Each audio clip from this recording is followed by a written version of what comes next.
Let me ask you a question. Have you ever been lost? Not on a street or in a new city, but just lost in life where every day goes by and you are stuck in that same daily routine which you do not hate but don't like it either. Life which feels like a pointless chore where you show up, do your job half-heartedly and leave. The next day, it is the same rinse and repeat until one day you find that very thing which you are really passionate about. You stand up with your head held high, determined that you will make this work. You grind several hours trying to perfect the thing which you are really passionate about, and now you are ready to show the world your masterpiece and blow everyone away. No one cares. And it sucks. And the story, even though it is very relatable, it is not about me, but our main protagonist, Hitori. Hitori has serious social anxiety. She hesitates to ask kids in her class to join in when they hang out or play, so she misses her chances, leaving her all alone. She opens her phone and only finds messages of company coupons and her parents. She does not join any clubs, comes back home straight away, lays on sofa and watches TV. But one day, while exactly doing that, she comes across an interview of a band member who also had social anxiety, who felt all the things which Bocchi is feeling right now. But still, he was able to shine with music and became famous. So Bocchi also decides to pick up her father's guitar, grind it out until she can master it, make a band, and then everyone will go crazy for her when she plays that fire ass riff. Or that's what she thought at the time. Well, she does learn to play guitar and actually fucking slaps, but grinds that guitar out for 3 whole years, all while failing to make a band. She tries multiple things like wearing band merch to school or taking guitar to school, but unable to start conversation. No one fucking cares, and build up to all of those things is funny as fuck. Normally, when there is an introvert with social anxiety, it goes one of two routes. Either the joke is how introverted and shut in the person is, which is pointed out by others constantly, or it is by feeling sorry for them. Like, oh, you have social anxiety? You poor child. Let me pat your head and introduce an outgoing love interest for you. Don't get me wrong, I love those kind of shows, and that is for different reason. But the joke here is how Bocchi thinks an outgoing person acts in hyperbole. Like late on in the show, spoiler alert, she joins a band and she's the one who is supposed to write lyrics. But the dichotomy is, the lead singer is the most outgoing and social person, complete opposite of Bocchi. So instead of trying to talk out with her about her likes and dislikes, Bocchi decides to do an experiment, which is trying to get inside the lead singer's head by doing method acting, which leads to this.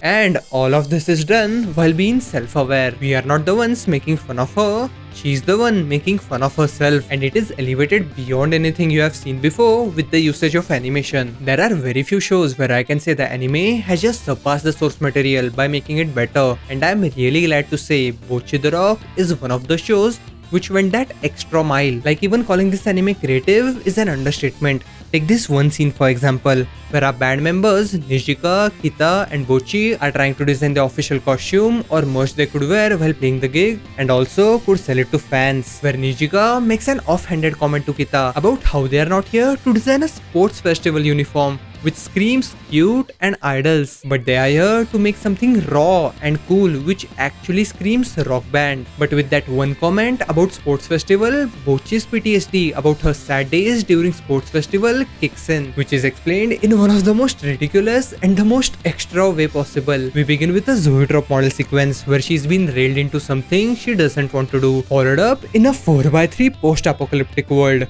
where she denies to cooperate in sports festival, and as a result, she's been crucified and set ablaze. And all of this is just to explain why Bocchi is terrified with one offhand idea which is not even going to happen. The passion from Bocchi the Rock is fucking oozing, and all of this is not only done during the comedic moments. Yes, the comedic moments in Bocchi the Rock fucking slaps, but the moments which steal the spotlight are some of the serious and heart-wrenching moments, whether be it landscapes or deep character conversations which really stick with you, or the moments of character development. Bocchi the Rock's animation sweeps you off your flow and actually makes you feel the emotions present in the scene. And yes, the animation has played a major part in making me all go giddy about this show, but I wouldn't be like this if not for two major things: writing and music. First, let's talk about the writing. Bocchi the Rock on surface is about cute girls doing cute things paired up with hilarious comedic moments. But the reason why this show actually hits is because of the character development. Developing a character is one of the best solutions to make you care about them.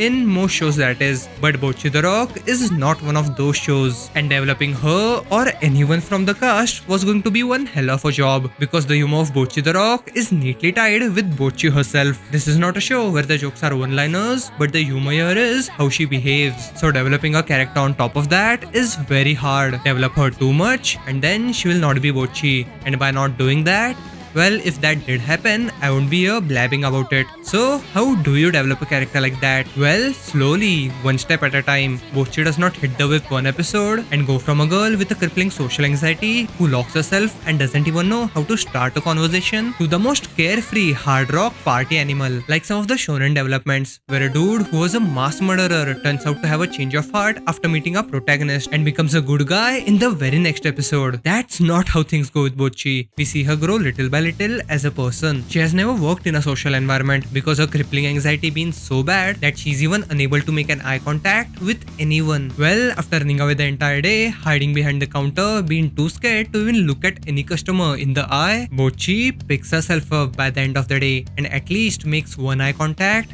speaks two words with a smile which you yourself can see. She actively tries to speak up and interact with her bandmates just so she could get comfortable with them. But the best thing is when all these little developments come together and gives us a massive payoff in form of a second major thing.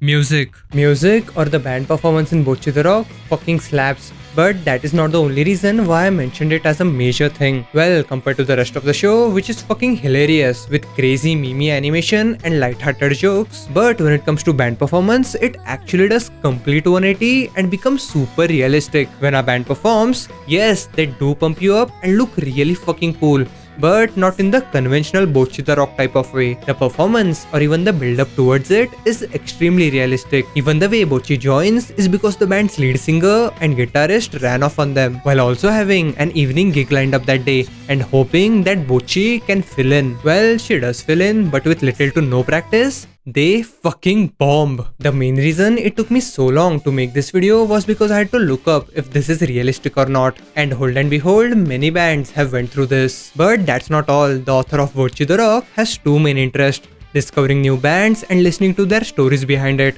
Also, drawing.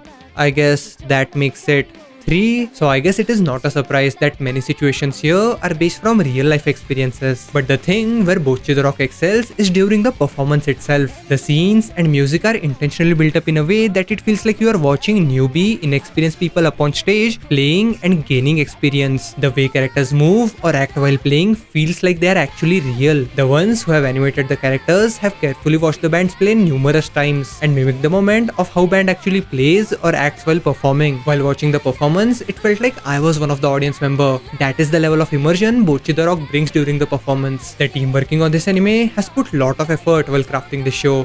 And not only that, you can even feel how much they love the source material. This show will probably be in my top 10s of this year's anime. And speaking of which, let me know in the comments below if you want anime of the year video from me, because I don't know if you want it. If you don't want it, until then, watch this video right here. Or don't watch it.